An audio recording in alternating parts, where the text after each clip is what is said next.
سلام بچه ها امروز اومدم بهتون یه نشای فصلی رو معرفی کنم. همونجوری که تو تصویر می‌بینید رنگ و رنگی داره، زرد و نارنجی و سفید و بنفش و سرخابی، اینجور رنگا. اینو شما میتونید تو فضای سبزتون استفاده کنید به عنوان فرش گل. یه محبتی داشته باشین. حالا ترکیبی از اینو با سایر نشا که حالا بعدا اونا رو معرفی میکنم یه فرش گل خوشگل واسهتون در بیاره.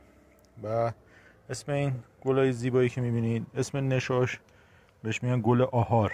اینو شما ما خودمون اینجا توی اول خرداد ماه کاشتیم. الان 11 تیر ماه روی گل رفته. گلی که به فضای باز عادت داره، یعنی توی آفتاب اینا هیچ مشکلی براش پیش نمیاد. آبیاریش هم اینا چون که حالت علفی دارن این گل ها، آبیاریش باید هر یه روز در میون شما اینا رو آب بدین.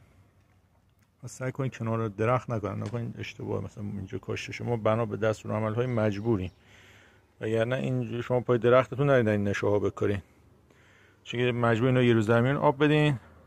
درخت این درخت سر مثلا نیاز به یک روز در میون آبیاری نداره، باعث مشکل واسه اون درخت میشه.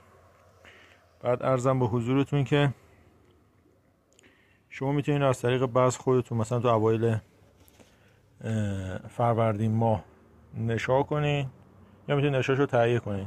به نظر من نشاشو تهیه کنین راحت ترین، درسش کمتر.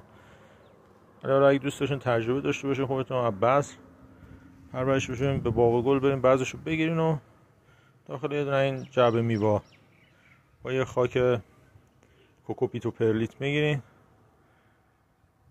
نشا میزنین و نشاش هم خرداد ماه انتقال میدین و تمام. شاد و موفق و پیروز باشین.